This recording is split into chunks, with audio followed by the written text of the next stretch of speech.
ஜெயித்தெழுந்தாரே, அல்லேலூயா ஜெயித்தெழுந்தாரே.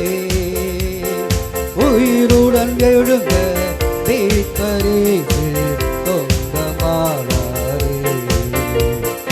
உயிருடன் எழுந்த மீட்பரேசு சொந்தமானாரே.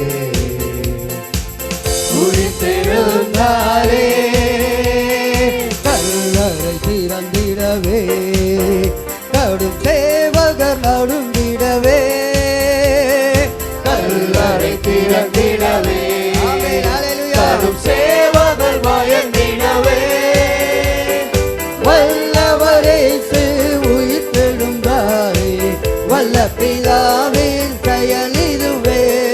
வல்லவரேசு உயிர்த்தெழுந்தாரே, வல்ல பிதாவின் செயல் உயிர்த்தெழுந்தாரே.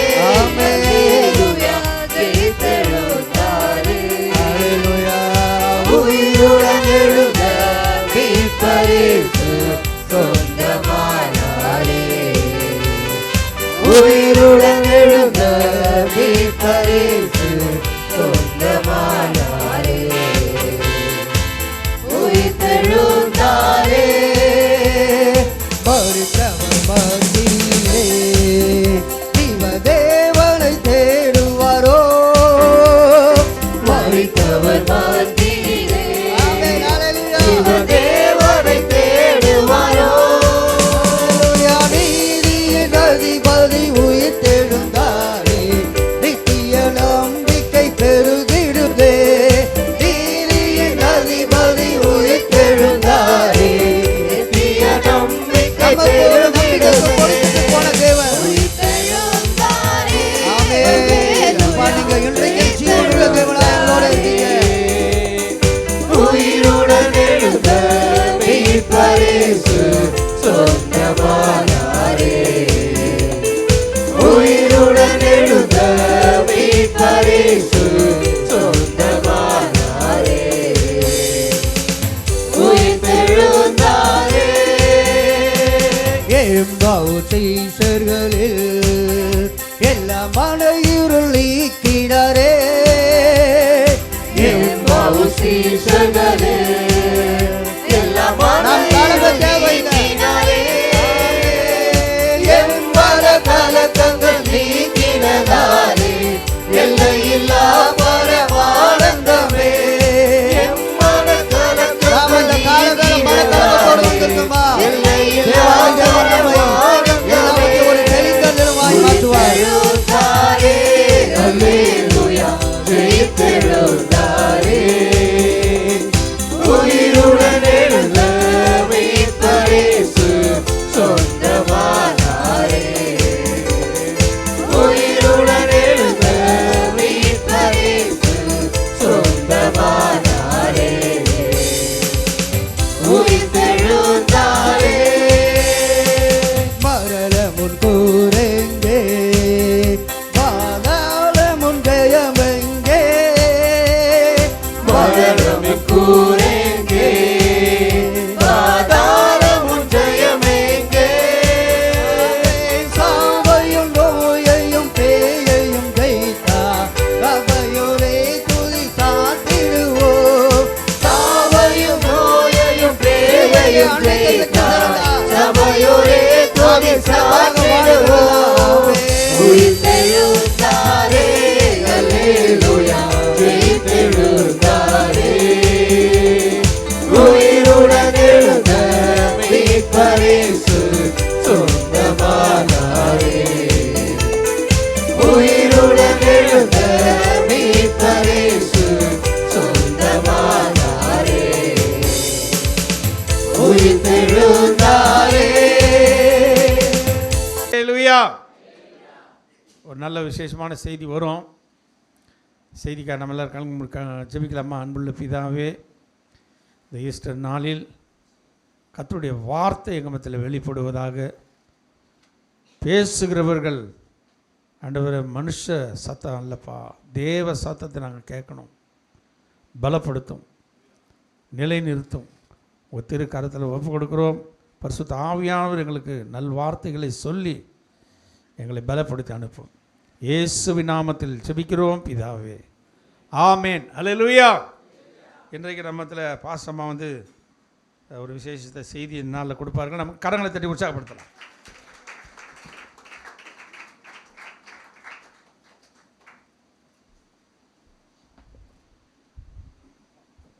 அல்லேலூயா, அல்லேலூயா. ஆண்டவரும் உலக இரட்சகருமாகிய இயேசு உயிர்த்தெழுந்த நாளின் உயிர்த்தெழுந்த வல்லமையோடு கூட உங்களுக்கு ஈஸ்டர் தின வாழ்த்துக்களை நான் எல்லாருக்கும் சொல்லுகிறேன். அல்லேலூயா. கர்த்தர் நல்லவர். எத்தனை பேரை ருசித்து பார்த்தீர்கள்? அல்லேலூயா, அல்லேலூயா. கர்த்தருடைய நாம மகிமைப்படட்டும். கொஞ்ச நேரம் தான் நான் செய்தி கொடுப்பேன், ஒரு நீண்ட செய்தி வராது, பயப்படாதீங்க. ஆனால் நீங்கள் என்னோட கூட பயணம் வைக்கணும். அல்லேலூயா, அல்லேலூயா. கர்த்தர் இன்றைக்கு நம்முடைய ஒவ்வொரு கண்களையும் திறந்து உண்மையான ஒரு உயிர்த்தெழுதலினுடைய பிரசன்னம் என்ன, அதனுடைய வல்லமை என்ன, அதனுடைய காரியம் என்ன என்பதை நாம் கற்றுக்கொண்டு போக போகிறோம். அல்லேலூயா. கர்த்தருடைய நாமம் மகிமைப்படட்டும். நாம் வேதத்திலிருந்து வசனத்தை எடுத்துக்கொள்ளலாம். பிலிப்பியர் எழுதின புஸ்தகம் 3ஆம் அதிகாரம் 10ஆம் வசனத்தை நான் வாசிக்கிறேன். பிலிப்பியர் 3:10. இப்படி நான் அவரையும் அவருடைய உயிர்த்தெழுதலின் வல்லமையையும் அவருடைய பாடுகளின் ஐக்கியத்தையும் அறிகிறதற்கும் அவருடைய மரணத்துக்கு ஒப்பான மரணத்துக்கு உள்ளாகி எப்படியாயினும் நான் மரித்தோரிலிருந்து உயிரோடு எழுந்திருப்பதற்கு தகுதியாகும்படிக்கும் அவருக்காக எல்லாவற்றையும் நஷ்டம் என்று விட்டேன், குப்பையுமாக எண்ணுகிறேன். நம் கண்களை முடிச்சு வைக்கலாம். அப்பா பிதாவே, நம்ம நன்றியிலிருந்து தோடு துதிக்கிறப்பா. இந்த வார்த்தை உம்முடையது ஆண்டவரே. இந்த வார்த்தையின்படி எங்களோடு பேசும், அடிமை மறைத்து வெளிப்படும். இயேசுவின் மூலம் ஜெபிக்கிறோம் பிதாவே, ஆமென். கர்த்தருடைய நாமத்துக்கு மகிமை உண்டாகட்டும். இங்கே அப்போஸ்தலனாகிய பவுல் சொல்லுகிறதான இந்த வார்த்தையை நாம் வாசித்தோம். இப்படி நான் அவரையும் அவருடைய உயிர்த்தெழுதலின் வல்லமையையும். என்னுடைய செய்தியின் தலைப்பு இன்றைக்கு உயிர்த்தெழுந்த இயேசுவின் வல்லமை. அல்லேலூயா, அல்லேலூயா. அவருடைய வல்லமை என்ன? Power of his resurrection. அவருடைய வல்லமை என்ன? அதை தான் இன்றைக்கு நாம் கற்றுக்கொண்டு போக போகிறோம். எப்பொழுதும் ஒரே மாதிரியான இந்த உயிர்த்தெழுந்த செய்தியாய் இது இல்லாதபடி நான் தேவ சமூகத்தில் கேட்டுக்கொண்டு இருந்த ஆண்டவரே, ஒரு வித்தியாசமான செய்தியை எனக்கு கொடும் அப்படின்னு சொல்லி கேட்டுக்கொண்டே இருக்கும்போது தான் ஆண்டவருடைய ஒரே வார்த்தை போட்டார், வல்லமை, உயிர்த்தெழுந்தலின் வல்லமை. அது என்ன ஆண்டவரே உயிர்த்தெழுதலின் வல்லமை, எனக்கு தெரியலையே அப்படின்னு சொல்லி நான் 2 வாரமாக யோசிச்சுக்கிட்டே இருந்தேன். கர்த்தர் எனக்கு சொல்லி கொடுத்த காரியத்தை உங்களுக்கு நான் கடத்தி போக விரும்புகிறேன். கர்த்தருடைய நாமம் மகிமைப்படட்டும். இந்த 4 சுவிசேஷங்கள், மத்தேயு, மார்க்கு, லூக்கா, யோவான், இந்த 4 சுவிசேஷங்களிலும் இயேசு மரித்து உயிர்த்ததை சொல்லப்பட்டிருக்கிறது, விவரமாக சொல்லப்பட்டிருக்கிறது. அவர் எப்படி அடக்கம் பண்ணப்பட்டார், அவர் எப்படி உயிர்த்தார், அவர் எத்தனை பேர் பார்த்தார்கள், அவர் உயிர்த்த பிறகு எத்தனை பேருக்கு அவர் தரிசனமானார், இது எல்லாம் மிக தெளிவாய் சொல்லப்பட்டிருக்கிறது. நீங்கள் மத்தேயு, மார்க்கு, லூக்காயா, யோவானை நீங்கள் படிப்பீர்களானால் மிகவும் அந்த கடைசி ஒரு அதிகாரத்தை எடுத்து எல்லா இடத்துலையும் நீங்கள் படிப்பீர்களானால் மிக தெளிவாக ஒவ்வொரு அதிகாரத்திலையுமே கொஞ்சம் வித்தியாசமாக அவர்கள் சொல்லப்பட்டிருக்கும், அந்த வார்த்தைகள் சொல்லப்பட்டிருக்கும். ஆனால் எங்கே நாம் கண்டு கொள்ள போகிற காரியம் உயிர்த்தெழுந்த வல்லமை. அல்லேலூயா, அல்லேலூயா. பாருங்க, அப்போஸ்தலர் எழுதின புஸ்தகம் 1ஆம் அதிகாரத்தில் நாம் வாசிக்கும்போது, அப்போஸ்தலர் 1ஆம் அதிகாரம் 3ஆம் வசனத்தை நான் வாசிக்கிறேன். அவர் பாடுபட்ட பின்பு 40 நாளளவும் அப்போஸ்தலருக்கு தரிசனமாகி தேவனுடைய ராஜ்யத்துக்குரியவைகளை அவர்களுடனே பேசி அநேக தெளிவான திருஷ்டாந்தங்களினாலே அவர்களுக்கு தம்மை உயிரோடு இருக்கிறவராக காண்பித்தார். அப்போ இயேசு உயிர்த்தெழுந்து 40 நாள் வரைக்கும் அப்போஸ்தலர்களும் கூட தரிசனமாகி அவர் தம்மை உயிரோடு இருக்கிறவர்களுக்கு அவர் ஒவ்வொருவருக்கும் தன்னை வெளிப்படுத்தி கொண்டே இருந்தார், அவர்களை தேற்றினார். நான் இந்த செய்தியை 2 விதமாய் உங்களுக்கு சொல்ல விரும்புகிறேன். இயேசு உயிர்த்தெழுந்ததற்கு முன்பாக இருந்த சீஷர்களுடைய ஆவிக்குரிய வாழ்க்கையும், இயேசு உயிர்த்தெழுந்த பின்பு இந்த சீஷர்களுடைய ஆவிக்குரிய வாழ்க்கையை தான் உங்களுக்கு நான் கற்றுத்தரப்போகிறேன். நம்மை போல அவர்களும் இயேசுவுக்கு அன்பாக இருந்தவர்கள். இயேசு 3 வருஷம் ஊழியம் செய்தபோது அவர் உண்மையாய் 12 சீஷர்களை தேடி தன்னோடு கூட இருக்கவும், தன்னை போல இவர்கள் ஊழியம் செய்யும்படியாக அவர்களை தேர்ந்தெடுத்து தாம் போகிற எல்லா இடங்களிலும் அவர்களையும் கொண்டு போனார். வனாந்தரத்துக்கு போனாலும் போனார், கடற்கரைக்கு போனாலும் போனார், ஜெபம் பண்ண போனாலும் போனார், வீடுகளில் போய் அற்புதங்களை, அதிசயங்களை, அடையாளங்களை செய்யும் போதும் அவர்களை கூடவே கூட்டி கொண்டு போனார். ஆனால் அவர் மரிக்கிற வரைக்கும் அவர்கள் பரிசுத்த ஆவியின் அபிஷேகத்தினால் நிறைந்தவர்களாய் இல்லை என்பது வேதம் சொல்லுகிறது. அவர்கள் கூடவே போனார்கள். ஊழியக்காரர் போகும்போது விசுவாசிகள் கூட போகிற மாரியே இயேசு கடந்து போகிற இடங்களெல்லாம் அவர் செய்த அற்புதங்களை பார்த்தார்கள், அதிசயங்களை பார்த்தார்கள், வல்லமையை பார்த்தார்களே ஒழிய அவர்கள் அந்த ஸ்தானத்திலே நிற்கவில்லை.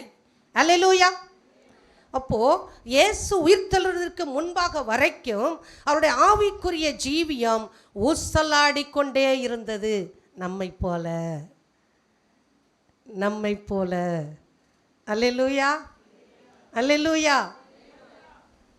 ஆனால் இயேசு உயிர்த்தெழுந்த பிறகுதான் ஆண்டவர் அவர் பூமியை விட்டு கடந்து போகிறதுக்கு முன்பாக, நான் இங்கே இருந்தால் அது நல்லதல்ல, நான் போய் உங்களுக்கு தேற்றரவாளனை அனுப்புவேன், அவர் வந்து உங்களை சகல சத்தியத்துக்குள்ளோ நடத்துவார் என்று சொன்னார்.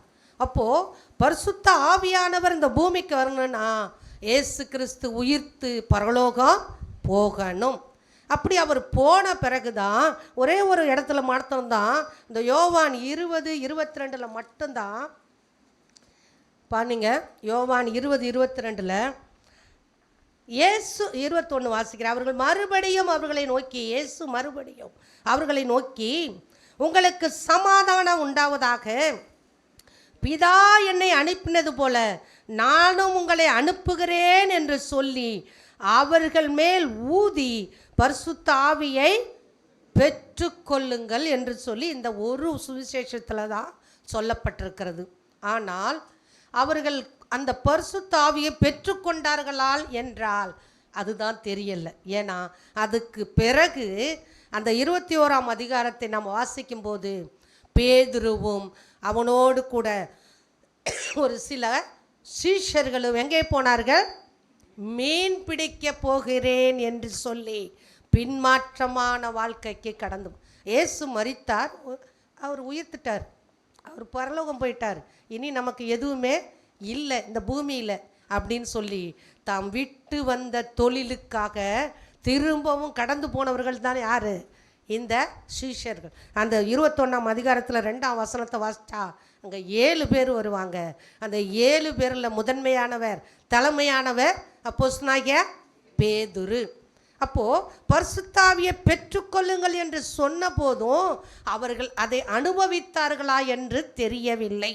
ஆனால் இயேசு மரித்து உயிர்த்து 40 நாள் அளவும் அவர்களோடு கூட இருந்து அவர்களை திடப்படுத்தின போதுதான் இவர்களுடைய கண்கள் திறக்கப்பட்டது. இப்பொழுது அப்போஸ்தலர் எழுதின புஸ்தகம் 2ஆம் அதிகாரத்தை நாம் எல்லாமே எடுத்துக்கொள்வோமானால் அங்கே பெந்தேகோஸ்தே என்ன நாள் வந்தபோது தான் அவர்கள் எல்லாரும் ஓரிடத்தில் என்ன செய்தார்கள்? ஒருமனப்பட்டு கூடி ஜெபித்தார்கள். 120 பேர் கூடி ஜெபித்தார்கள். 120 பேர் கூடி இருந்தபோது அவர்களுக்குள்ளே ஒரு மனம் இருந்தது, ஒற்றுமை இருந்தது. அவர்களுக்குள்ளே பரிசுத்த ஆவியானவர் பலமாய் இறங்கினாராம். காற்று அடிக்கிற முழக்கம் போல திசையிலிருந்தும் அவர்கள் அநேக பாஷைகளை பேசுகிறதை அநேக புறஜாதி ஜனங்கள் கண்டார்கள். கண்டு சொன்னார்கள், இது எப்படி ஆகுமோ? 12ஆம் வசனம். எல்லாரும் பிரமித்து சந்தேகப்பட்டு இது என்னமாய் முடியுமோ என்று ஒருவரோடு ஒருவர் சொல்லிக் கொண்டார். இப்படி இருக்கிறாங்களே, இவங்களை இதுக்கு முன்னாடி வரைக்கும் நாம் பார்த்தபோது இவர்கள் ஒரு நாளும் இப்படி செய்யலையே. நான் சொல்கிற பாயிண்டை நல்லா நீங்கள் புரிஞ்சுக்கணும். இயேசுவோடு கூட இருந்தபோது இவர்கள் இப்படிப்பட்ட பரிசுத்த ஆவியினால் நிறையவில்லையே. இயேசுவோடு கூட இருந்தபோது இப்படி ஒரு அபிஷேகத்தில் அவர்களை பார்க்கவில்லை. இயேசுவோடு கூட இருந்தபோது இப்படி பற்பல பாஷைகளை அந்த சூஷர்களோ அவரோடு கூடி இருந்த 120 மக்களும் பேசினதை புறஜாதி ஜனங்கள் காணவில்லை. ஆனால் இயேசு பரலோகம் போன பின்பு பரிசுத்த ஆவியானவரை பெற்றுக்கொள்ளுங்கள் என்று சொன்னபோது அவர்கள் கூடினார்கள், ஜெபித்தார்கள். அவர் போகும்போது ஒரு வார்த்தை சொல்லிட்டு போனார், பரிசுத்த ஆவி உங்களிடத்தில் வரும்போது நீங்கள் என்ன செய்வீர்கள்? பலன் அடைந்து நீங்கள் உலகம் முழுவதும் சாட்சியாய் இருப்பீர்கள் என்று சொன்னு போனார். அதை தான் இந்த இடத்துல கர்த்தர் நிறைவேற்றினார். அல்லேலூயா. இதுவரைக்கும் இயேசுவோடு கூட இருந்தபோது அவர்களுக்கு அந்த அபிஷேகமும் வல்லமையும் ஆளுகையும் அவர்களுக்கு தெரியவில்லை. அதையும் புறஜாதி ஜனங்கள் கண்டு கொள்ளவும் இல்லை. ஆனால் இயேசுவின் வல்லமையை பெற்றுக்கொள்ளும்படி இந்த சீஷர்கள் ஒருமனப்பட்டு இனி என்னமா நடக்க போகிறது, என்ன இந்த ஊழியம் எப்படி நடக்கும் என்று சொல்லி அவர்கள் எல்லாரும் ஒருமித்து கூடின போதுதான் என்ன செய்யலாம் என்று ஒருமித்து கூடி ஜெபித்தார்கள். பரிசுத்த ஆவியானவர்கள் மேல் ஊற்றினார். அப்பொழுதுதான் அவர்கள் எல்லாரும் ஒருமனப்பட்டு ஜெபித்த ஜெபத்தை பிரஜாதி ஜனங்கள் கண்டார்கள். அது மாத்திரமல்ல, பற்பல பாஷைகளை பேசினார்கள்.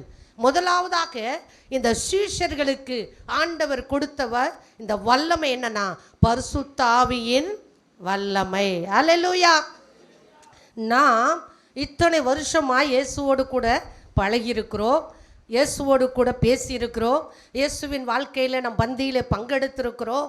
எத்தனை பேர் நம் உண்மையாய் பரிசுத்த ஆவியின் அபிஷேகத்தில் இந்த சீஷர்கள் இயேசுவுக்கு முன்பாகவும் இயேசு உயிர்த்தெழுந்ததுக்கு பின்பாக இருந்தது போல இருக்கிறோம் என்பதை இன்றைக்கு நாம் நிதானித்து கடந்து போக கர்த்தர் உதவி செய்வாராக. அல்லேலூயா, அல்லேலூயா. ரெண்டாவதாக இயேசுவை குறித்து அவர்கள் என்ன செய்தார்களாம்?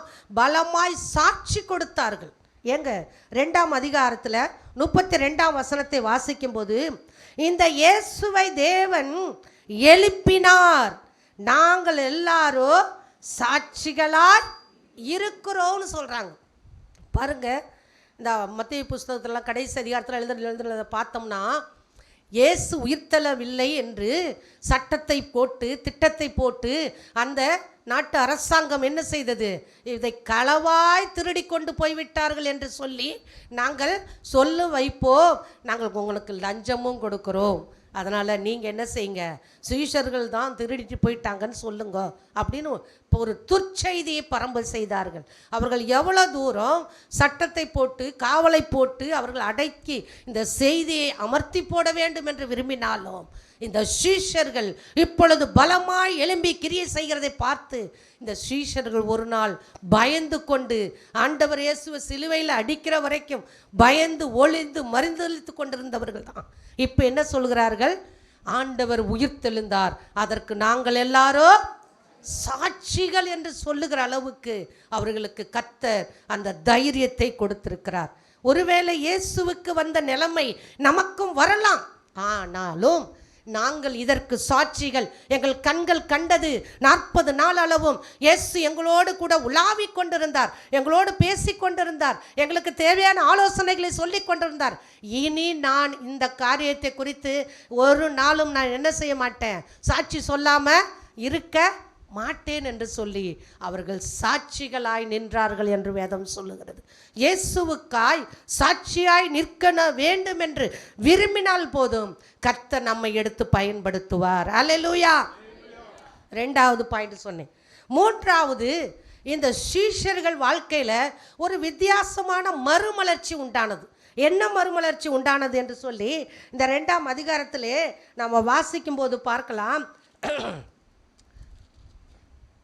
41ஆம் வசனத்தை நான் வாசிக்கிறேன் பாருங்க. அவனுடைய வார்த்தையை சந்தோஷமாய் ஏற்றுக்கொண்டவர்கள் ஞானஸ்நானம் பெற்றார்கள். அன்றைய தினம் ஏறக்குறைய 3000 பேர் சேர்த்து கொள்ளப்பட்டார்கள். 4 நாளில் வாசிக்கும் போது கூட அங்கே சொல்லப்பட்டிருக்கிறது, வசனத்தை கேட்டவர்களில் அநேகர் விசுவாசித்தார்கள். அவர்கள் தொகை ஏறக்குறைய 5000 இருந்தது. கவனிங்க, இந்த சீஷர்கள் 12 பேருக்குள்ளே ஒரு விசேஷித்த கிருபையை அப்போஸ்தலனாகிய பேதுரு பெற்றுக்கொண்டான். பாருங்க, இயேசுவை காட்டி கொடுக்கிற வரைக்கும் அவன் எவ்வளோ பயந்தவன் என்பது நமக்கு தெரியும், எவ்வளோ பின்மாற்றத்தில் போனவன் என்பது நமக்கு தெரியும். ஆனால் இயேசு உயிர்த்தெழுந்த பிறகு, அந்த வல்லமையை தரிசித்த பிறகு அவனால் சும்மா இருக்க முடியவில்லை. அவன் எழுந்து இயேசுவே மெய்யான தேவன் என்று அவன் பிரசங்கித்த ஆரம்பித்த போது ஒரே பிரசங்கத்தில் 3000 பேரும் 5000 பேரும் ரட்சிக்கப்பட்டது மாத்திரமல்ல, ஞானஸ்தானமோ பெற்றுக்கொண்டு சபையில் அங்கத்தினர்களாய் மாறினார்கள். அப்போ இந்த அப்போஸ்தலனாகிய பேதுரு வாழ்க்கையில் தான் ஒரு விசேஷித்த மறுமலர்ச்சியை, ஒரு வல்லமையை அவன் பெற்றுக்கொண்டான் என்று சொல்லலாம். அல்லேலூயா. நாம் இதை பெற்றுக்கொள்ளணும்னு ஆசை இருக்கா இல்லையா? எத்தனை பேருக்கு ஆசை இருக்கு?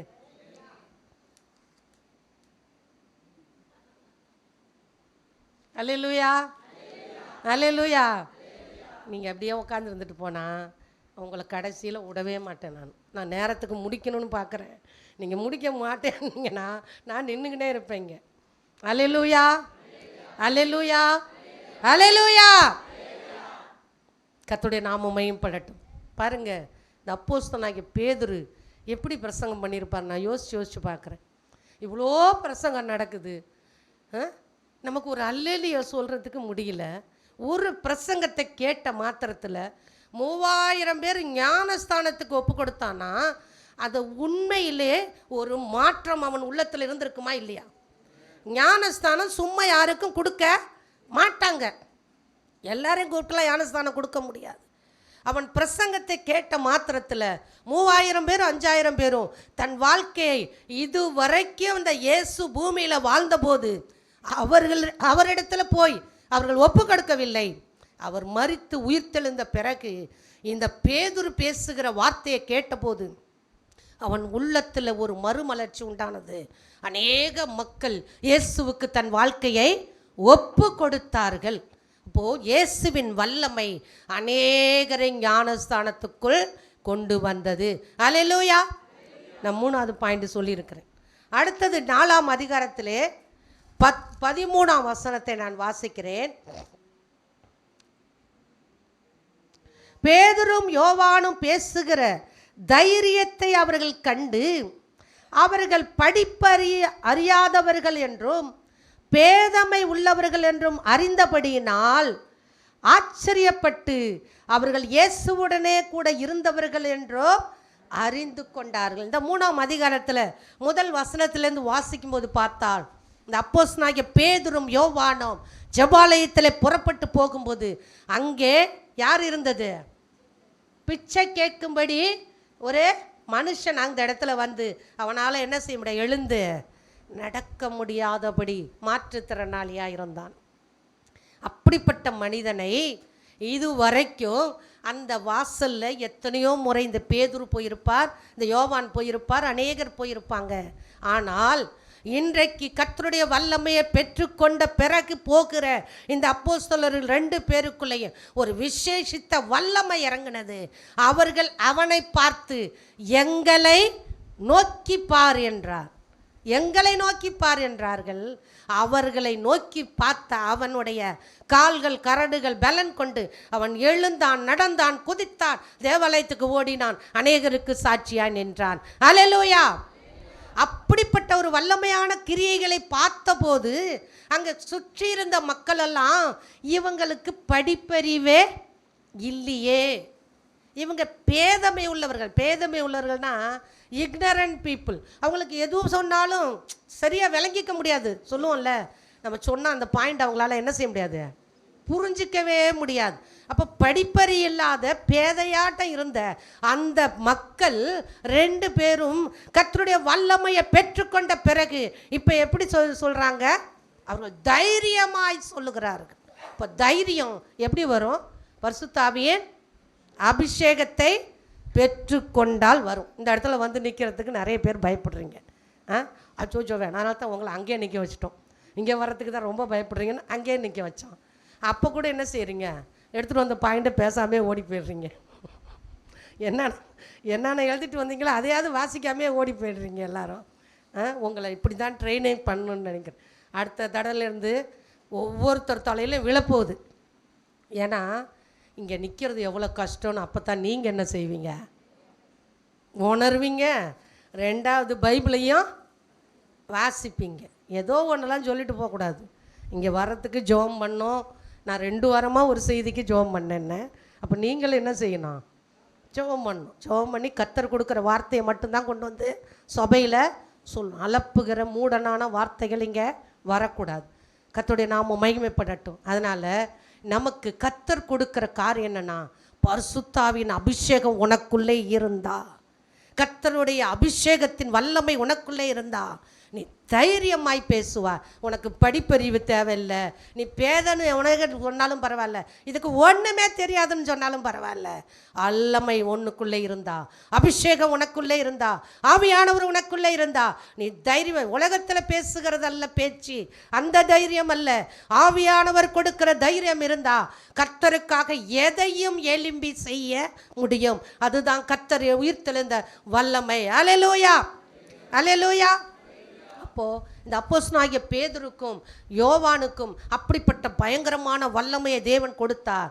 அதன் பிறகு அவருடைய ஊழியம் பார்த்தா பயங்கரமாய் வளர்ச்சி அடைந்தது. அப்போஸ்தலனாகிய பேதுருவை கொண்டு கர்த்தர் மரித்த தொற்கால் என்கிற ஸ்திரியை என்ன செய்தார், உயிரோடு கூட எழுப்பினார். அவருடைய நடந்து போகும்போது அவர் நிழல் பட்டாவது சுகமாக மாட்டார்களா என்று சொல்லி அநேக வியாதியஸ்தர்களை கொண்டு வந்து அவர்கள் நிறுத்தி வைத்தார்கள், படுக்க வைத்தார்கள் என்று வேதம் சொல்லுகிறது.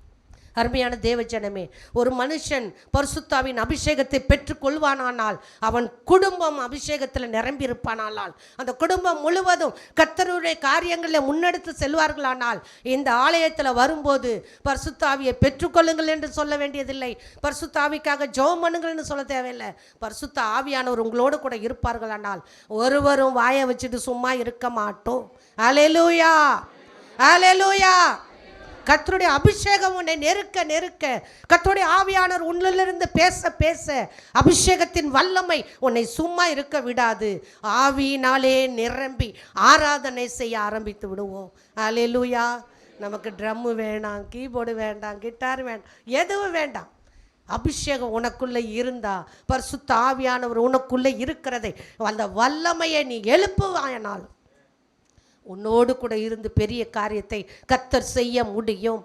நீ படிப்பறிவு இல்லை, எனக்கு ஒன்றுமே தெரில, எனக்கு பைபிளே வாசிக்க தெரியல, இப்படியே சொல்லிகிட்டு இருக்கேன். அப்போஸ்தலனாகிய பேதுரை குறித்து நம்ம வாசிக்கும் போது அவர் என்ன தொழில் பண்ணிக்கிட்டு இருந்தார், மீன் பிடி தொழில் தான். ரொம்ப வாசனையாக இருப்பார்ல, கண்டிப்பாக வாசனை. என்ன தான் அவர் குளிச்சு சென்று போட்டு வந்தாலும் கண்டிப்பாக வாசனை அவர்கிட்ட இருந்திருக்கும். ஆனால் இயேசுவே அவர்களெல்லாம் நேசித்து அந்த வாசனை கூடவே வாழ்ந்துட்டு அவங்களுக்கும் வல்லமையை கொடுத்துட்டு போனார். நம்ம இன்றைக்கி ஒரு சிலரை பார்த்தெல்லாம் பேசக்கூட மாட்டோம். கொஞ்சம் ஏழ்மை நிலைமையில் இருக்கிறவங்க, கொஞ்சம் கஷ்டத்தில் இருக்கிறவங்க, அவங்களாம் பார்த்தா கண்ணும் காணாமல் ஓடிடுவோம். நம்ம அப்படி அல்ல.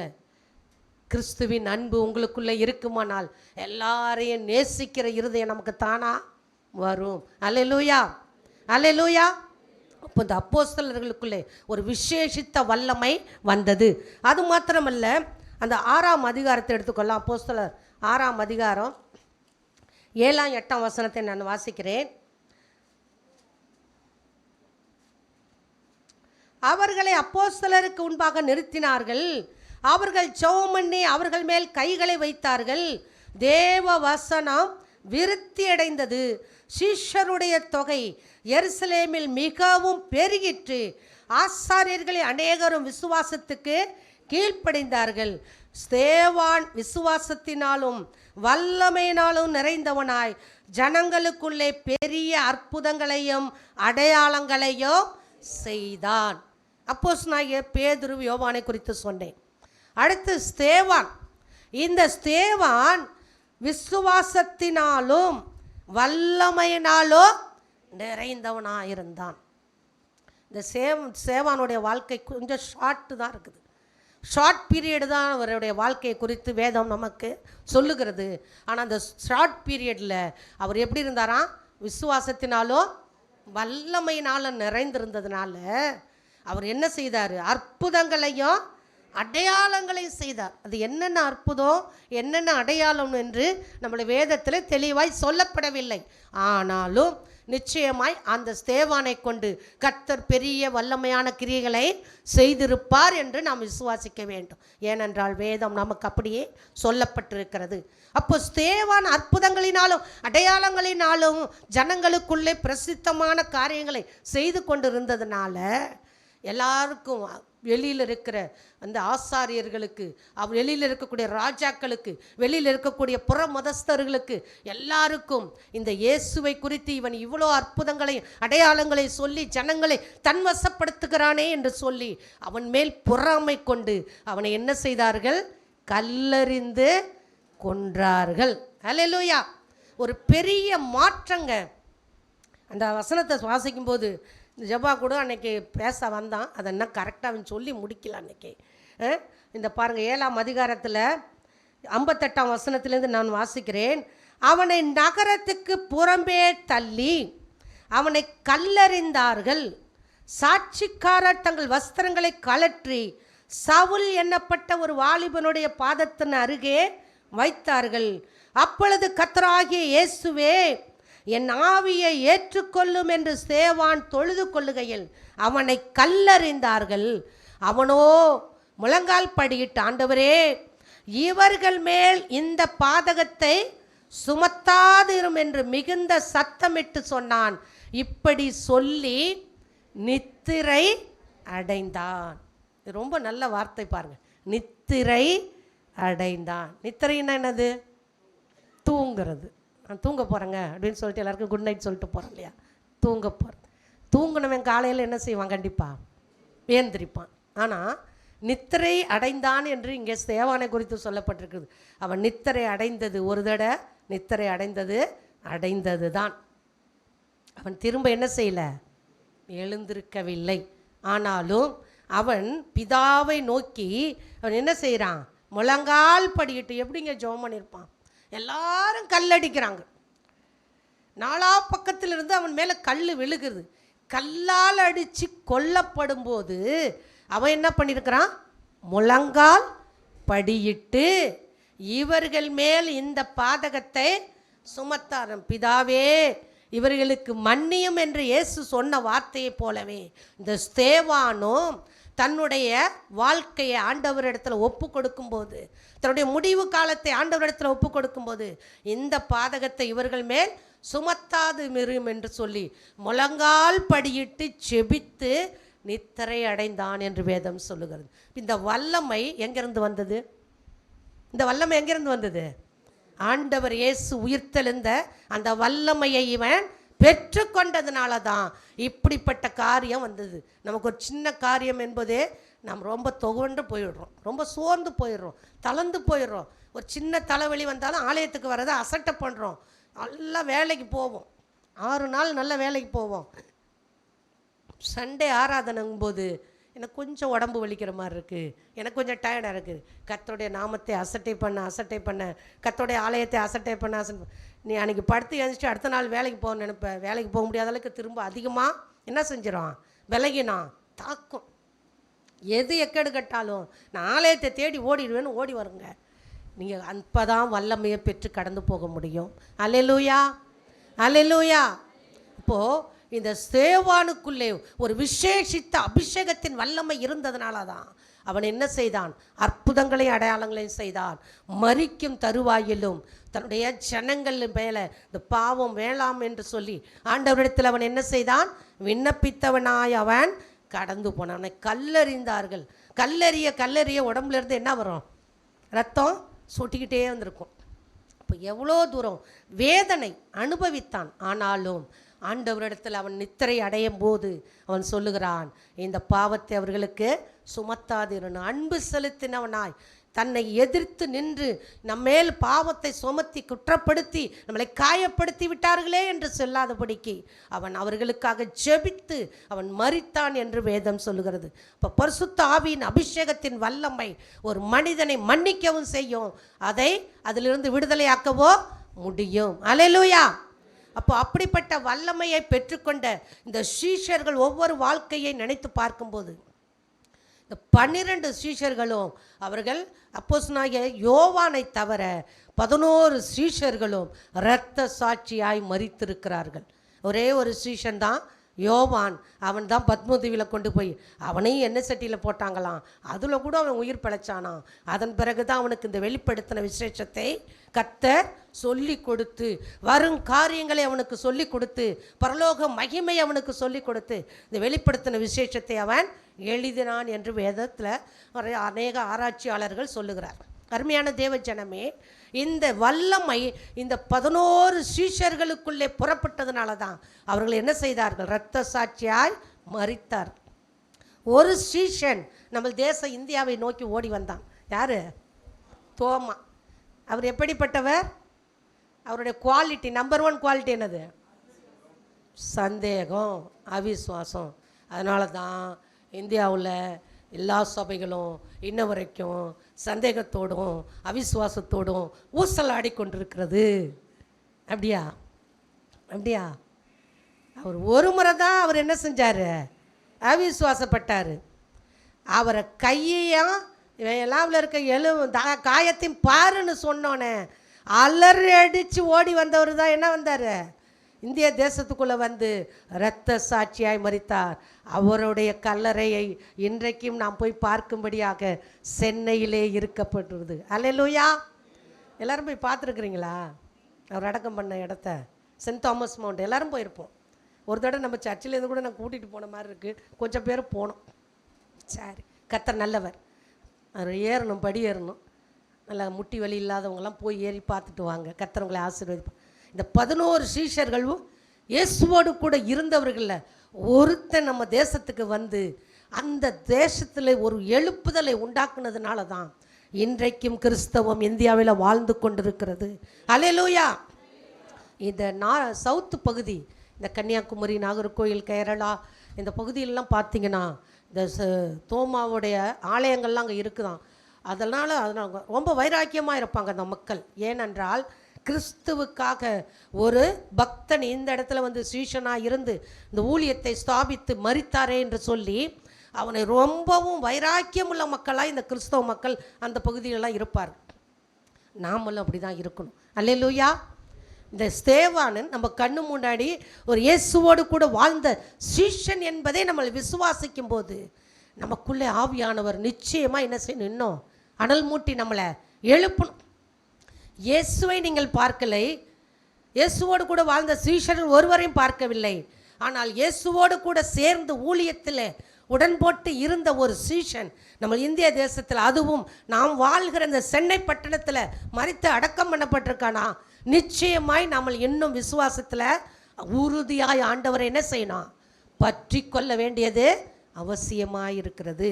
அல்லேலூயா. அடுத்ததாக ஒரு சம்பவத்தை சொல்லி நான் முடிக்க போகிறேன். இந்த 9ஆம் அதிகாரத்தை, அப்போஸ்தலர் 9ஆம் அதிகாரத்தை நாம் எடுத்துக்கொள்ளலாம். அங்கே இயேசுவை குறித்து 12 சீஷர்கள் வல்லமையாய் எழும்பினார்கள். ஆனால் இயேசுவை காட்டி கொடுக்கவும் இயேசுவின் மக்களை அடிக்கவும் இந்த ஸ்தேவான் மரிக்கும்போது அங்கே சவுல் எண்ணப்பட்ட வாலிபன், வாசிச்சோமா இல்லையா? நான் வாசிச்சேன்ல முன்ன. எங்கே வாசித்தோம்? 7ஆம் அதிகாரத்தில் 58ஆம் வசனத்தில் வாசித்தோம். சவுல் எண்ணப்பட்ட ஒரு வாலிபனுடைய பாதத்தின் அருகே வைத்தார்கள். அப்போது அந்த வஸ்திரங்களை, ஸ்தேவானுடைய வஸ்திரத்தை கூட போட்டு அடிக்கலைங்க, கல்லடிக்கலைங்க. வஸ்திரத்தை உரிந்துட்டு கல்லடிச்சானுங்க. எப்படி இருந்திருக்கும் வேதனை நினச்சே பார்க்க முடியல நமக்கு. ஒரு சின்ன முள்ளு குத்துனாவே நமக்கு எவ்வளோ வலிக்குது. இந்த ஸ்தேவானுடைய வஸ்திரத்தை உரிந்து யார் கையில் கொடுத்துருந்தாங்க? சவுல்கிட்ட கொடுத்துருந்தாங்க. அந்த சவுலை கர்த்தர் பிடிக்கும்படியாக ஒரு மாய வித்தையை பண்ணுகிற மாதிரி ஒரு வல்லமையை வெளிப்படுத்தினார். மற்ற சீஷர்களோடு பேசின வல்லமை அல்ல. இந்த சவுல் இயேசுவை பார்த்தவன் அல்ல. ஒருவேளை அவன் காலத்தில் இயேசு இருந்திருப்பார், அவரோடு கூட இவன் போனவனும் அல்ல, அவர் பிரசங்கத்தை கேட்டவனும் அல்ல, அவர் அங்கத்தினரும் அல்ல. ஆனாலும் இந்த பவுலை பிடித்தால் நமக்கு இந்த ஊழியத்தில் வல்லமையான கிரியைகளை செய்வான் என்று இயேசுவின் அன்பு அவனை தொட ஆரம்பித்தது. எப்படி தொட்டது? ஒளி மூலமாக. அல்லேலூயா. வல்லமைய தேவன் பல விதங்களில் வெளிப்படுத்துகிறார். இந்த அப்போஸ்தலனான சவுலுக்கு எப்படி வெளிப்பட்டது? ஒளி மூலமாக வெளிப்பட்டது. அவன் ஒளி பட்ட மாத்திரத்தில் கண்கள் குருடானது. இப்போது கண் இருந்தால் தானே என்னுடைய மக்களை போய் துன்புறுத்துவன் சொல்லி கர்த்தர் ஒரு மனுஷனை பிடிக்கிறதுக்கு எத்தனை வழிகளை பயன்படுத்துகிறார் பாருங்க. அவன் கண்ணை தொட்டார், அவன் பார்வையை இழந்தான். இப்போ பார்வை அடைந்தான், திரும்பவும் கர்த்தருக்காய் எழும்பி அவன் என்ன செய்தான்? வல்லமையான ஒரு சுவிசேஷகனாக, அப்போஸ்தலனாக, கர்த்தருடைய சத்தத்தை அநேகருக்கு தெரியப்படுத்துகிறவனாக என்ன செய்தான்? அவன் கடந்து போனான். பாருங்க, நாம் இந்த 9ஆம் அதிகாரத்திலிருந்து வாசிக்கும்போது அநேக காரியங்களை சவுல் எழுதினதையும் பேசித்தது. அங்கே கொல்லப்பட்டிருக்கிறது 15ஆம் வசனத்தில், அதற்கு கர்த்தர், நீ போ, அவன் பிரஜாதிகளுக்கும் ராஜாக்களுக்கும் இஸ்ரவேல் புத்திரருக்கும் என்னுடைய நாமத்தை அறிவிக்கிறதற்காக நான் தெரிந்து கொண்ட பாத்திரமாய் இருக்கிறான் என்று சொல்லப்பட்டிருக்கிறது. பாருங்க, தெரிந்து கொண்ட பாத்திரம். மற்ற சுவிசேஷ வசனங்கள்லாம் வாசிக்கும்போது இந்த சீஷர்களை தேவன் தெரிந்து கொண்டார். ஆனால் இங்கே இந்த சவுலை தெரிந்து கொண்ட விதமே வித்தியாசமாய் தெரிந்து கொண்டார். ஒளி மூலமாய் வல்லமையை அனுப்பினார். அவன் கண்கள் குருடடைந்தது. இப்பொழுது அவன் கண்கள் திறக்கப்பட போகும்போது கர்த்தர் சொல்கிறார், ஐயோ இவன் ரொம்ப துஷ்டனாச்சே, இவன் அநேகரை கொலை செய்கிறதுக்கு ஏவப்பட்டவனாச்சே, அநேகருக்கு இவன் ரொம்பவும் பயங்கரமாக இருந்தவனாச்சே. எல்லா சீஷர்களும் பயப்படும் போது கர்த்தர் அவனை பார்த்து சொல்லுகிறார், இல்லைப்பா, அவன் நான் தெரிந்து கொண்ட பாத்திரம். எதற்காக தெரிந்து கொண்டேன்? பிரஜாதிகளுக்கும் ராஜாக்களுக்கும் இஸ்ரவேல் தேசத்துக்கும் அவன் என்ன செய்யணும்? சுவிசேஷத்தை போய் சொல்லணும். நான் யார் என்பதை இவன் மூலமாய் வெளிப்பட வேண்டும். அதற்காக இவனை தெரிந்து கொண்ட ஒரு விசேஷித்த பாத்திரம் என்று சொன்னான். அப்படியே அப்போஸ்தலனாகிய பவுல் என்ன செய்தார்? அவன் அநேக சீஷர்களை குறித்தும் அநேக ராஜாக்களுக்கும் பிரஜாதிகளுக்கும் இஸ்ரவேல் தேசத்து மக்களுக்கும் போய் அநேகருக்கு இயேசு உயிரோடு கூட இருக்கிறார் என்பதையும் அவருடைய வல்லமை என்ன என்பதையும் உலகம் முழுவதும் அவன் சொல்லி வந்தான். அவன்தான் பெரிய ஹீரோவாக புதிய ஏற்பாட்டில் திகழ்ந்தான். அவன் மூலமாய் அநேக சபைகள் ஸ்தாபிக்கப்பட்டது. அவன் மூலமாய் அநேக சுவிசேஷங்கள் எழும்பப்பட்டது. அவன் மூலமாய் அநேக குடும்பங்கள் கட்டப்பட்டது. இந்த சுவிசேஷம் இந்த சீஷர்களை விட அப்போஸ்தலனாகிய பவுல் மூலமாய் அதிகமாய் பரவினது. அல்லேலூயா, அல்லேலூயா. அப்போ நான் என்ன சொல்ல வரேன்னா, சீஷர்கள் பெற்ற வல்லமையும் சீஷர்களுக்கு அப்புறம் அப்போஸ்தலனாகிய பெற்ற வல்லமையும் ஆண்டவர் இயேசுவிடத்திலிருந்து அவங்களுக்கு வந்தது. அதனால தான் அவர்களால் இவ்வளோ காரியங்களை செய்ய முடிந்தது. நான் முதல் வசனத்தில் வாசித்தோம்ல, எல்லாவற்றையும் நஷ்டமோ குப்பையுமாக எண்ணுகிறேன். எவ்வளோ காரியங்க அது. அந்த ஒரு வார்த்தையில் எவ்வளோ அர்த்தங்கள் அடைந்திருக்குது. எனக்கு எதுவுமே மேன்மை இல்லை, எல்லாம் நஷ்டம், அதை குப்பைங்கிறான். குப்பைங்கிறான். இந்த உலகத்தில் இருக்கிற எனக்கு இருக்க அத்தனை மேன்மையும் குப்பை, எனக்கு இருக்கிற செல்வம் குப்பை, எனக்கு இருக்கிற எல்லா அழகு எல்லா ஆஸ்தி எல்லாம் குப்பை, நான் ஒன்றுமில்லை, என்னுடைய பெலன் குப்பை, எல்லாம் குப்பைங்கிறான். அந்த அளவுக்கு கர்த்தருடைய வல்லமையை அவன் என்ன செய்தான்? ருசித்தான், புசித்தான். அவன் மாத்திரமல்ல, அநேகருக்கு அதை வெளிப்படுத்தி அநேக சுவிசேஷங்களை அநேக விசேஷமான நிருபங்களை அவன் என்ன செய்தான்? எழுதி வைத்திருக்கிறான். இது இயேசுவின் வல்லமையினால் தான் அவனால் செய்ய முடிந்தது. அல்லேலூயா. சரி, அவர்களாம் இயேசுவோடு கூட இருந்தார்கள், இயேசுடைய வல்லமை பெற்றுக்கொண்டார்கள். இப்போ நான் கிறிஸ்துவை ஏற்றுக்கொண்டேன், எனக்கு என்ன வல்லமை, அதனால் எனக்கு என்ன பயன்? நான் சுருக்கமாக முடிக்க விரும்புகிறேன். முதலாவதாக உயிர்த்தெழுந்த இயேசுவின் வல்லமையை பெற்றுக்கொள்றதுனால நமக்கு என்ன பயன்னா, அப்போஸ்தலர் 3ஆம் அதிகாரத்தில் 26ஆம் வசனத்தை நான் வாசிக்கிறேன். அவர்கள் உங்கள் எல்லாரையும் உங்கள் பொல்லாங்குகளிலிருந்து விலக்கி உங்களை ஆசீர்வதிக்கும்படி தேவன் தம்முடைய பிள்ளையாகிய இயேசுவை எழுப்பி முதலாவது உங்களிடத்துக்கே அவரை அனுப்பினார். முதல் பாயிண்ட், பொல்லாங்குகளிலிருந்து நம்மை விலக்கி ஆசீர்வதிக்கும்படி தேவன் இயேசுவை உயிரோடு கூட எழுப்பினார். பொல்லாங்கு, இந்த உலகத்தில் அநேக பொல்லாங்குகள் என்ன இருக்குது, நிறைந்திருக்குது. பொல்லாங்கனுக்குள் நாம் கிடக்கிறோம். இந்த பொல்லாங்க உலகத்தில் பொல்லாத சம்பவங்கள் நடந்து வருகிற இந்த தேசத்தில் இந்த பொல்லாங்குகளிலிருந்து உங்களை விடுதலையாக்கி ஆசீர்வதிக்கும்படி தேவன் இயேசுவை உயிரோடு கூட எழுப்பினார். அதனால் உங்களை பொல்லாங்கிலிருந்து தேவன் என்ன செய்வார், காப்பாற்றுவார். முதல் பாயிண்ட். ரெண்டாவது பாயிண்ட், ரோமர் எழுதின புஸ்தகம் 7ஆம் அதிகாரத்தில் 4ஆம் வசனத்தை வாசிக்கும்போது 7:4, அப்படி போல என் சகோதரரே, நீங்கள் மரித்தோரிலிருந்து எழுந்த கிறிஸ்து என்னும் வேறொருவருடைய உடையவர்களாகி தேவனுக்கென்று கனி கொடுக்கும்படி கிறிஸ்துவின் சரீரத்தினாலே நியாய பிரமாணத்துக்கு மரித்தவர்கள் ஆனீர்கள். அல்லேலூயா.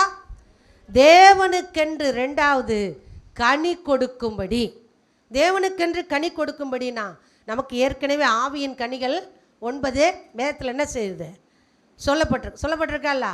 சொல்லுங்க.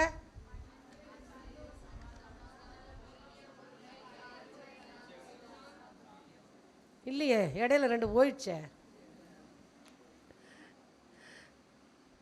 அன்பு, சந்தோஷம், சமாதானம், நீடிய பொறுமை, தயவு, நற்குணம், சாந்தம், இச்சையடக்கம், விசுவாசம். இந்த 9 கனிகளை கர்த்தர் நமக்காக என்ன செய்திருக்கிறாரு, சொல்லிட்டு போயிருக்கிறார். அப்போ ஆவியில் நீங்கள் என்ன செய்யணும், தேவனுக்கென்ற கனி கொடுக்கணும். கனி இல்லாத மரத்தை கர்த்தர் என்ன செய்வார், வெட்டி போடுவார். வசனம் திட்டமாய் சொல்லுது. நல்ல கனி கொடுக்கிற மரம் எதுவோ அதை கிளை நறுக்கி களை பிடுங்கி அதற்கு தண்ணீர் பாய்ச்சி அது இன்னும் மிகுந்த கனிகளை கொடுக்க வேண்டும் என்று தேவன் அதற்கு உணவு கொடுப்பார். கனி கொடாமல் மொட்டையாக நிற்கிற மரத்தை தோட்டக்காரன் என்ன செய்வான், வெட்டி அப்புறப்படுத்துவான். நாம் மிகுந்த கனிகளை உயிர்த்தெழுந்த வல்லமையின் மூலமாய் பெற்று கொண்டோமானால் கர்த்தர் நமக்கு இன்னும் மிகுந்த கனிகளை கொடுக்கும்படி உதவி செய்வார். இல்லாவிட்டால் தோட்டக்காரன் வரும்போது என்ன செய்வார், வெட்டி போட்டு விடுவான். நாம் மிகுந்த கனிகளை கொடுக்க வேண்டும். ரெண்டாவது. மூன்றாவதாக, இவரை தான் தேடின ரொம்ப நேரம். மூன்றாவதாக யோவான் எழுதின புஸ்தகம் 11ஆம் அதிகாரம் 25ஆம் வசனத்தை வாசிக்கிறேன் பாருங்க. இயேசு அவளை நோக்கி, நானே உயிர்த்தெழுதலும் ஜீவனுமாய் இருக்கிறேன். என்னை விசுவாசிக்கிறவன் மரித்தாலோ பிழைப்பான். மூன்றாவது காரியம், இயேசு நானே உயிர்த்தெழுதலோ ஜீவனுமாய் இருக்கிறேன்னு சொல்லிட்டார். இப்போ அவர் தான் உயிர்த்தெழுதலும் ஜீவன். இப்போ நம்முடைய ஜீவன் யாரு, இயேசு. அவருடைய ஜீவன் தான். அவர் ஆதியாகம புஸ்தகத்தை நாம் வாசிக்கும்போது மனுஷனை உண்டாக்கி அவன் நாசியிலே தன் சுவாசத்தை அவர் என்ன செய்தார், ஊதினார். அந்த ஜீவன் நமக்குள்ளே இருக்கிறது இன்றைக்கு வரைக்கும். அந்த ஜீவன் தான் ஆண்டவர் சொல்கிறாரு, நானே உயிர்த்தெழுதலும் ஜீவனுமாக இருக்கிறேன். என்னை விசுவாசிக்கிறவன் மரித்தாலும் என்ன செய்வான், பிழைப்பான். நமக்கு நிச்சயம் ஒன்று கொடுக்கப்பட்டிருக்கிறதுங்க. இந்த ஜென்ம சரீரம் மரித்தால் நிச்சயமாக நாம் உயிர்த்தெழுவோம் என்கிற நம்பிக்கை தான் தேவன் உயிர்த்தெழுந்து நமக்கு வழிகாட்டி கடந்து போயிருக்கிறார். அல்லேலூயா. கிறிஸ்தவ மக்களுக்கு இருக்கக்கூடிய ஒரு பெரிய நம்பிக்கை என்னன்னா, நாம் மரித்தாலும் உயிரோடு கூட எழுந்திருப்போம். ஒரு நாள் வரும், எக்காலம் தொனிக்கும், அந்த நேரத்தில் மரித்தவர்களாகிய நாம் எழுந்து அவரோடு கூட ஆளுகை செய்ய கடந்து போவோம். இந்த நிச்சயம்தான் கிறிஸ்தவர்களுக்கு உண்டு. அருமையான தேவ ஜனமே, இந்த நாளில் இயேசுவின் உயிர்த்தெழுதலில் பங்கெடுக்க வந்திருக்க நீங்களும் நானும் ஒன்றை தெரிந்து கொள்ள வேண்டும். இந்த ஜென்ம சரீரத்தை குறித்து நான் கவலைப்படாதபடி என்ற நித்தியத்தை நான் எங்கே கழிக்க போகிறேன், என் நித்தியம் எங்கே இருக்க போகிறது, என் கடைசி பரியந்தம் நான் யாரோடு கூட இருக்க போகிறேன் என்பதை நாம் சிந்திக்க வேண்டிய அவசியமாக இருக்கிறது. ஆண்டவர் சொன்னார், நான் தான் உயிர்த்தெழுதல், நான் தான் ஜீவன். அதனால் அவரை விசுவாசிக்கிறவன் என்ன செய்ய மாட்டான், மரித்தாலோ பிழைப்பான். அப்போ நாம் எல்லாரும் இந்த பூமியில் வாழ்கிறோம். நம்முடைய ஆயுசு நாட்கள் முடியும் போது நாம் மரிப்போம். ஆனாலும் மரித்தாலும் நிச்சயமாய் உயிரோடு கூட எழுந்திருப்போம். அல்லேலூயா. எத்தனை பேர் விசுவாசிக்கிறீங்க? அல்லேலூயா, அல்லேலூயா. சரி, அடுத்ததாக ஒரு பாயிண்ட் நான் சொல்கிறேன். 1 கொரிந்தியர் எழுதின புஸ்தகம் 15ஆம் அதிகாரத்தை நம்ம எல்லாரும் எடுத்துக்கொள்ளலாம். அதில் தான் கடைசியாக நிறைய காரியங்கள் சொல்லப்பட்டிருக்குது. 1 கொரிந்தியர் 15ஆம் அதிகாரத்தில் 42ஆம் வசனம், 54லேருந்து 57 வசனம், எபேசியர் 2:7 இதெல்லாம் வாசிக்கும்போது நம்ம காலையிலே பாசு சொன்னார், மரணமே உன் கூர் எங்கே, பாதாளமே உன் ஜெயம் எங்கே அப்படின்னு சொல்லப்பட்டிருக்கிறது. 42ஆம் வசனத்தை வாசிக்கும்போது அங்கே மரித்தோரின் உயிர்த்தெழுதலும் அப்படியே இருக்கும், அழிவுள்ளதாய் விதைக்கப்படும், அழிவு இல்லாததாய் எழுந்திருக்கும். எப்படி இயேசு கிறிஸ்து அவர் சரீரத்தை கொண்டு போய் அடக்கம் பண்ணினார்கள், அவர் உயிரோடு கூட எப்படி மறுரூபமாய் எழுந்து வந்தாரோ, அதுபோல இந்த ஜென்ம சரீரத்தை போய் நாம் எல்லாரும் அடக்கம் பண்ணினாலும் ஒரு நாள் வரும்போது கல்லறைகள் திறக்கப்பட போகுது. அந்த நாளில் நீங்களும் நானும் அழிவில்லாத மறுரூபமாக நாம் எல்லாரும் எழுந்திருக்க போகிறோம். அல்லேலூயா. இந்த விசுவாசம் இருக்கிறதுனால தான் மரணமே உன் கூர் எங்கே, பாதாளமே உன் ஜெயம். பாதாளமோ மரணமோ நம்மளுடைய ஜீவனை அடைத்து வைக்க முடியாது. அல்லேலூயா. இதுதான் ஒரு ஆவிக்குரிய கிறிஸ்தவனுக்கு இருக்கக்கூடிய நன்மைகள், பாக்கியங்கள். இதை பெற்றுக்கொள்ளும்படியாக தான் இந்த கிறிஸ்தவ ஓட்டத்தை நாம் ஓடிக்கொண்டிருக்கிறோம். வெளியில் இருக்கிறவர்களுக்கும் நமக்கு நிச்சயமான ஒரு வித்தியாசம் உண்டு. ஏனென்றால் அவர்களுக்கு இந்த நித்தியத்தை குறித்ததான அறிவு இல்லை. ஆனாலும் கர்த்தர் நமக்கு இந்த வேத புத்தகத்தில் சொல்லிட்டு போயிருக்கிறார், நித்தியத்தை குறித்ததான அறிவு நமக்கு உண்டு. அதனால் நாம் மரித்தால் நிச்சயமாய் தேவனோடு கூட இருப்போம் என்கிற நிச்சயம் நமக்கு உண்டு. அருமையான தேவ ஜனமே, இப்படிப்பட்ட நன்மைகள் நமக்கு இருக்கிறதுனால இந்த வல்லமையின் உயிர்த்தெழுந்த வல்லமையை பெற்றுக்கொள்ள வந்திருக்கிற நாம் இப்பொழுது அப்போஸ்தலர்கள் ஆண்டவர் இயேசு உயிர்த்தெழுந்ததுக்கு முன்பாக இருந்த அப்படிப்பட்ட ஒரு சூழ்நிலையில் இருக்க போகிறோமா, அல்லது அவருடைய வல்லமையை பெற்றுக்கொண்டு கர்த்தருக்காய் எழும்பி கிரியை செய்தார்களே அப்படிப்பட்ட வல்லமையை நாம் பெற்றுக்கொள்ள போகிறோமா என்று நம்மை நாமே சிந்தித்து பார்க்க வேண்டியது மிகவும் அவசியமாக இருக்கிறது. நம்ம எல்லாரும் எழுந்து நிற்கலாம். உங்களுக்காக நான் ஜெபித்து கடந்து போக விரும்புகிறேன். கர்த்தர் இந்த நாளில் உங்களோடு கூட பேசியிருக்கிறார். ஆண்டவர் இயேசுவின் உயிர்த்தெழுந்த வல்லமை ஒவ்வொருவரையும் இந்த நாளில் பற்றி கொள்ள வேண்டும். ஏதோ ஈஸ்டர் ஆராதனைக்கு வந்தேன், ஒரு 2 hour உக்காந்துருந்தேன், நான் போனேன்னு சொல்லி யாரும் போகக்கூடாது. எல்லாரும் தங்களை நிதானித்து பாருங்க. இப்போ இந்த நாளிலாகிலும் உன் சமாதானத்துக்கு ஏற்றவைகளை அறிந்திருந்தால் நலமாயிருக்கும் என்று வேதம் சொல்லுகிறது. நான் ஆண்டவரோடு கூட 3 வருஷம் வாழ்ந்த சீஷர்கள் வாழ்க்கையை போல வாழ்ந்து கொண்டிருக்கிறேனா, அல்லது ஆண்டவர் உயிர்த்தெழுந்த பிறகு அப்போஸ்தலர்கள் பெற்றுக்கொண்ட வல்லமையை நானும் பெற்றுக்கொண்டு கர்த்தருக்காய் வாழ வேண்டும் என்று விரும்புகிறோன்னா, நீங்கள் தான் இப்போ யோசிக்கணும். ஏனென்றால் நீங்கள் தைரியம் இல்லாதவர்களாய் ஆவிக்குரிய கனி கொடுக்க முடியாதபடி ஆவிக்குரிய ஜீவியத்தில் விழுந்து விழுந்து விழுந்து விழுந்து எழுந்திருக்கிறோம். பிரஜாதிகளுக்கு நமக்கும் ஒரு வேற்றுமை இல்லாதபடி வாழ்ந்து கொண்டிருக்கிறோம். அதற்கு முதல் காரணம் என்னன்னா, பரிசுத்தாவின் அபிஷேகம் நம்ம இடத்துல இல்லை. பரிசுத்தாவியான உங்கள் இடத்துல வரும்போது நீங்கள் பலன் அடைவீர்கள், சாட்சிகளாய் வாழ்வீர்கள் என்று வேதம் சொல்லுகிறது. உங்களிடத்துல பரிசுத்தாவின் அபிஷேகம் உண்டா? சாட்சியாய் வாழ நம்மளால முடியுதா? இல்லை என்றால் இன்றைக்கு நாம் ஈஸ்டர் கொண்டாடுகிறதுல ஒரு பிரயோஜனமும் இல்லை. ஏதோ சந்தோஷமாய் வந்தோம், ஆராதனை செய்தோம், புசித்தோம், குடித்தோம், இளைப்பாறினோம் என்று அல்ல. அதையே எவ்வளவு நாள் நாம் செய்து கொண்டே இருக்க போகிறோம்? கர்த்தர் உங்களோடு பேசுகிறார். எல்லாரும் கண்களை மூடுவோம். கர்த்தர் உங்களோடு பேசி கொண்டிருக்கிறார். நான் கர்த்தருக்காய் சாட்சியாய் வாழ வேண்டும் என்று விரும்புகிறேன். கர்த்தருடைய வல்லமையை நான் ருசிக்க விரும்புகிறேன். அந்த சீஷருடைய கண்கள், மனக்கண்கள் திறக்கப்பட்டது. என்னுடைய கண்களை திறந்துள்ளோம். எத்தனை பேர் கேட்க போறீங்களோ தெரியல. இயேசுவே என் கண்களை திறந்துள்ளோம். அப்போஸ்தலனாகிய சவுலை கர்த்தர் ஒளி மூலமாய் அவர் வல்லமையை வெளிப்படுத்தி குருடாயிருந்த அவன் கண்களை அவர் வெளிச்சத்தின் பிள்ளையாய் மாற்றி அநேகருக்கு சுவிசேஷத்தை சொல்ல வைத்து அநேக காரியங்களை அவனை கொண்டு ஏற்படுத்தினாரே. என்னை கொண்டும் செய்ய ஆண்டவரே. கேளுங்க, எல்லாரும் கேளுங்க. என் கண்களை திறந்தரலும், என் கண்களை திறந்தரலும் ஆண்டவரே. என் கண்ணுக்கு அநேக பாவ இச்சைகள் உள்ள இருக்குதப்பா. என் கண்ணு அநேக காரியங்களை பார்த்து பார்த்து பார்த்து இந்த பரிசுத்தாவின் அபிஷேகத்தை இழந்து தவிக்கிறான் ஆண்டவரே. என்னை இந்த காலவேளை உயிர்ப்பியோ.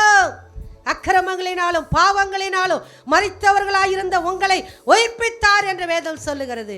இன்றைக்கு இயேசுவின் வல்லமை உங்களை உயிர்ப்பிக்கும்படியாக கர்த்தர் உங்களோடு கூட பேசிக் கொண்டிருக்கிறார். இயேசுவின் வல்லமையை பெற்றுக்கொள்ளுங்க. நீங்க சாட்சியா வாழணுமா? அற்புதங்களை செய்யணுமா? அடையாளங்களை செய்யணுமா? கர்த்தருக்காய் எழும்பணுமா? கர்த்தருக்காய் ஊழியம் செய்யணுமா? பரிசுத்தாவின் அபிஷேகம் இல்லாவிட்டால் ஒரு காரியத்தை உங்களால் செய்ய முடியாது. அருமையான தேவ பிள்ளைகளே, வாலிபனே, சகோதரனே, சகோதரியே, வாலிப பிள்ளைகளே, தாய்மாரே, உங்களை அன்பாய் நான் கேட்டுக்கொள்கிறேன். பரிசுத்தாவின் அபிஷேகத்தை அசட்டை பண்ணாதீர்கள். பரிசுத்த ஆவியானவர் உங்களிடத்துல வரும்போது தான் நீங்க பலனடைந்து சாட்சியாய் வாழ முடியும். உயிர்த்தெழுந்த இயேசுவின் வல்லமையை உங்களுக்குள்ளே கர்த்தர் அனுப்புவாராக. அல்லேலூயா, அல்லேலூயா, அல்லேலூயா. கர்த்தர் உங்களை அபிஷேகித்து நடத்துவாராக. இனி வரும் காலங்கள் உங்களுக்கு அபிஷேகம் நிறைந்த வாழ்க்கையை கர்த்தர் கொடுப்பாராக.